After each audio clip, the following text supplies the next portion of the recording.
Hey guys, আসসালামু আলাইকুম। Welcome back to my new video.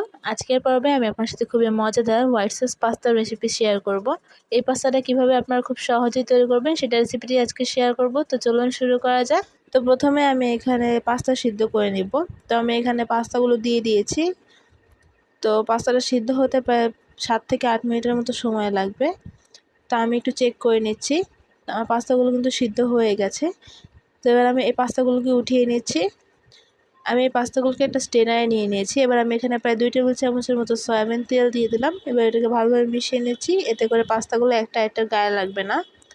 তো এবার একটা প্যানে দিয়ে দিচ্ছি 2 টেবিল চামচের মতো বাটার, দিয়ে দিচ্ছি কিছুটা রসুন কুচি। এবার এই রসুনটাকে ভালোভাবে ভেজে নিতে হবে। রসুনটা ভাজা হয়ে গেলে এবার আমি এর মধ্যে দিয়েছি চিকেনটা আমি কিউব করে কেটে নিয়েছি। এবার এই চিকেনটাকে ভালোভাবে ভেজে নিতে হবে। দিয়ে দিচ্ছি হাফ চা চামচের মতো আদা বাটা, আর দিয়ে দিচ্ছি চিলি ফ্লেক্স। এবার সব কিছুকে ভালোভাবে একটু ভেজে নিচ্ছি। এবার দিয়ে দিচ্ছি গাজরটা আমি আগে থেকে কেটে রেখেছিলাম। এখানে আপনারা যে কোনো ধরনের ভেজিটেবল ইউজ করতে পারেন। তো আমি এবার সব কিছুকে ভালোভাবে ভেজে নিচ্ছি। এবার দিয়ে দিচ্ছি সয়া সস 1 চা চামচ পরিমাণ, দিয়ে দিচ্ছি স্বাদ মতো লবণ, দিয়ে সব কিছুকে ভালোভাবে ভেজে নিচ্ছি। তো আমার ভাজা হয়ে গেছে, এবার আমি এগুলোকে উঠিয়ে নেব।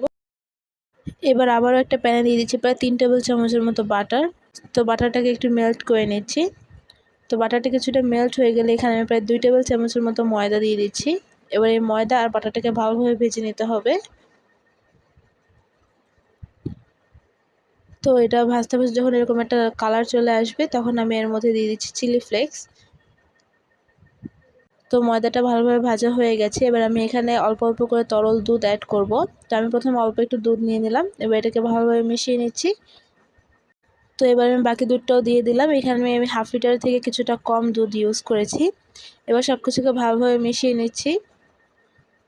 তো আমার সব কিছু ভালোভাবে মিশানো হয়ে গেছে। এবার আমি এখানে দিয়ে দিচ্ছি গোলমরিচের গুঁড়া 1 চা চামচ পরিমাণ, আর দিয়ে দেবো অরিগানোটা আপনাদের কাছে না থাকলে স্কিপ করতে পারেন। অরিগানো দিলে ফ্লেভারটা সুন্দর আসে। তো আমি এখানে প্রায় 1 চা চামচের মতো টমেটো সসটাও দিয়ে দিলাম। এবার সব কিছুকে ভালোভাবে মিশিয়ে নিচ্ছি। এবার সে আগে থেকে ভেজে রাখা চিকেন আর গাজরটা দিয়ে দিলাম। এবার সিদ্ধ করে রাখা পাস্তাগুলোও দিয়ে দিচ্ছি। এবার সব কিছুকে একটু আলতো হাতে মিশিয়ে নিতে হবে। তো আমি এটাকে 2 মিনিটের মতো একটু ভেজে নেব। এবার আমি এখানে দিয়ে দিচ্ছি মোজারেলা চিজ। এই চিজটা দিলে এটা অনেকটা ক্রিমি ভাব চলে আসে। তো চিজটা দিয়ে আমি এটাকে ভালোভাবে মিশিয়ে নিচ্ছি। চিজটা যখন মেল্ট হয়ে যাবে তখন আমি এটাকে উঠিয়ে নেব। তো এবার আমি পাস্তাটাকে সার্ভ করে নিচ্ছি।